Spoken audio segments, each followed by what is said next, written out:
Hey, what is up, ladies and gentlemen of the YouTubeverse? I am back once again with another video. Today's a little bit of something different because, once again, I gotta make choices with things. I gotta do stuff in my life. And I was thinking about stuff, I was deciding things, I was going through stuff. And, you know, thankfully, I know a lot of people that have frog tanks that are communal tanks and stuff um, and whatnot. So,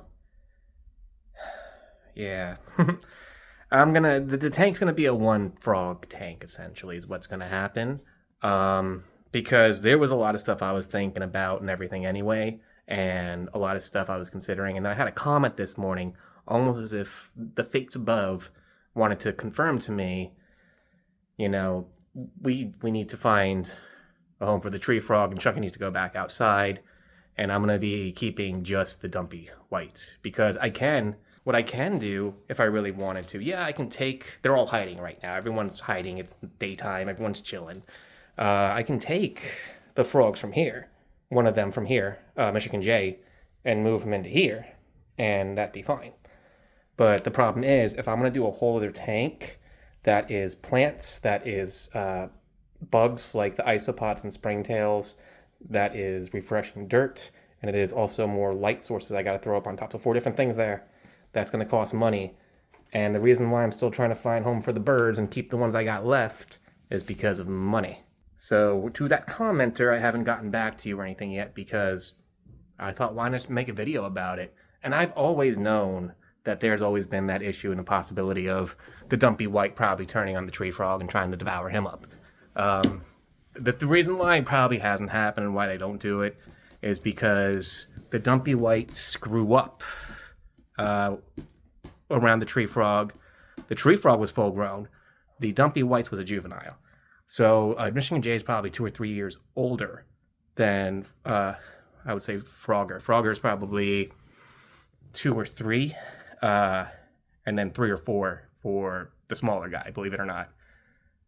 But the thing is, it'd be nice to take. I'm gonna keep the tank and the vivarium and everything. That's why I'm keeping at least one of them in there, because I have all those bugs and stuff and living plants and stuff that I'm working on. I will redo the vivarium and stuff too, reorganize it and change some stuff around, and I'll do a video when I do actually go into getting that done. So Rorschach's being silly, man. That's probably that sound you were just hearing when I was sitting. Rorschach be scratching, man. What you doing, friend? Hold on, let me show you what he's doing. He's just right here, right here. Oh, no, he ran. Camera shy little dude. He'll come back out and I'll get him before this video is done. Watch. But, oh, there he is. There he is.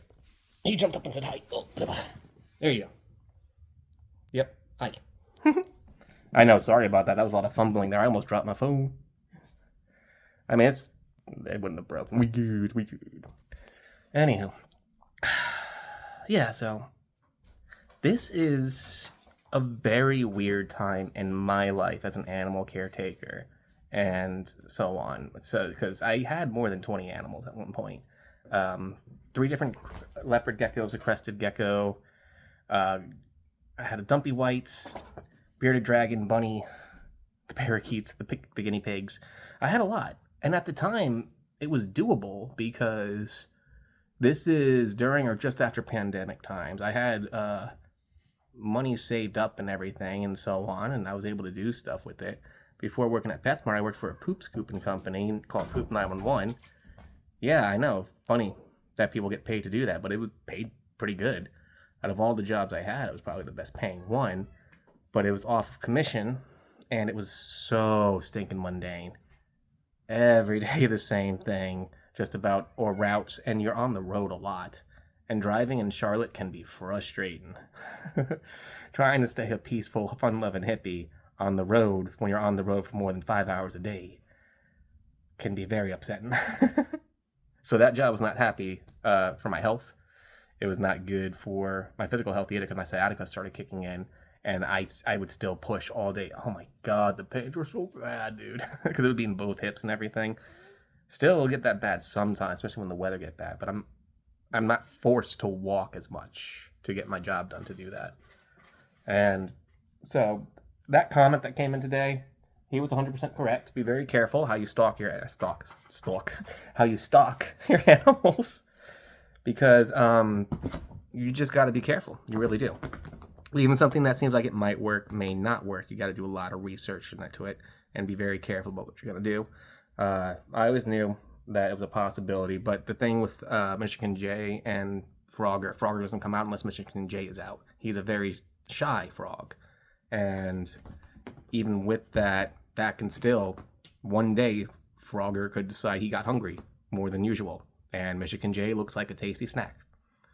So that can happen. It could totally happen. And that commenter who commented recently on the last little bit about the frogs and whatnot, thank you, because you were, I was tossing and turning and trying to decide for a hot minute, you know? And it wasn't easy because I had found a home for the guinea pigs recently, and that was rough. But I mean, I got set up now that the guinea pigs are gone, and everything's looking great. Rorschach's got this big old place to play around in, and it's awesome. I got my room back. I can sleep in my bed right here and stuff again, dude. So where one thing's a bummer and I have to let something go, more good will come. The good that comes with this, I don't have to buy as many crickets. I'm not gonna need the UVB over that as much because I can leave it on for much shorter times in the day, just watching when Frogger just might come out. But he's always in there all day, and then he comes out only at night when the lights are out. He doesn't like being in broad daylight. So the UVB is pretty much useless for him to be on as much. So that'll help with electricity costs and everything. And yeah, lots of crickets and stuff were bought to share between the 3 animals that live in there. But it's cool. I got a lot of experience with them, and it's all right. They're all going to be good. And Frogger, the big guy, will be staying with me. I want him to stay in that tank. The person is going to a tank that has tree frogs, not the big guy. So if I gave them the big guy, they would have to do exactly what I would have to do and make a whole new tank. And I'm not going to force them to do that. I don't want to part with that tank. That's super cool. I'm able to move with it still, especially if it's just one frog in there. And I think that should be perfectly fine. With that, what do you guys think? You know, is this a good idea? Should I move forward with that? And in my heart, I feel like this will be better for the animals. It'll be a bummer to say goodbye to them. But you're going to see the big old chunky man when he comes out at night still. There's always going to be videos on him and his little antics. And he's the one who actually croaks and makes noises and stuff. So when it comes to like viewing and stuff, he's probably the better one to have, you know? I'm just now trying to talk myself into anything. I know it's gonna happen. It is. It's rough. It's hard to part with friends, even little animal friends. And some of y'all out there be like, man, it's just a frog, and it's gonna go to a home. What's the problem? I mean, you make friendships with them, you know? They may not know it. It's probably one-way street. But it'll be good. I think it'll be okay. So I want to hear from y'all. And what do you think? Is this a good idea? Should I move forward? And if so, that's fine. I think I'm going to move forward with it regardless. I'm just curious about opinions and everything too. And you don't even have to answer back if you don't want to. It's just more me talking into the phone. And what I'm going to do tonight, I'm going to review this listen to myself back, and it's going to force me to think about the situation. And in the end, I feel like right now, it feels right to do that. It's so weird, man. I've not had so few animals in years. The moment I got Lady, that almost 7 years ago. Well, yeah, she's gonna be turning 8 soon. So yeah, 7 years ago. It was absolutely amazing. From there, it just went on. I got another leopard gecko, and then another leopard gecko, and then another animal needed help, and then someone else was getting rehomed. The moment I started working with PetSmart, I had a lot of people asking, I can't keep this. Did you want it? That's how I got a bearded dragon and stuff too and everything. A lot of fun experiences. Chinchilla lived here in this house at one time. 2 different bunnies. When I say lived here, the chinchilla and the other bunny was not my own. I helped take care of it, but one of the roommates who lived here at the time had those animals. And it's good to get all the experience, to learn from all these creatures. Not just for my sake. I'm saying that for you guys as well. Learning from animals is a blessing because we share the same nature. And we all survive it. Wouldn't it be cool to find out how they do it, to learn from them, to understand the body language and how they can sense things that we can't? And that's very true. And we can probably sense things they can't. So if all the creatures Not just people. People, too. We should all get along. That's a whole other story, though. We're talking about animals today. But, yeah, if we can all learn from each other and coexist in a way that is peaceful and informative to each other, you'd be surprised how awesome this world can be. So that comment, thank you. I feel like that comment, a lot of people might get defensive and say, oh, well, I'm doing this because of this. I'm the animal expert, and I'm doing this because I think it's right, and screw you. I'm the one with experience, and I do have getting close to 30 years of experience with animals coming up in a little bit. When I hit about 40, I'll consider that true studying. I've been herping since I could crawl. I've been picking things up and studying how they act and putting them right back where I found them and trying to be peaceful and with all the animals I came across. I say I try to, but I'm probably sure as a kid I probably like swatted a bee or two or something like that, you know?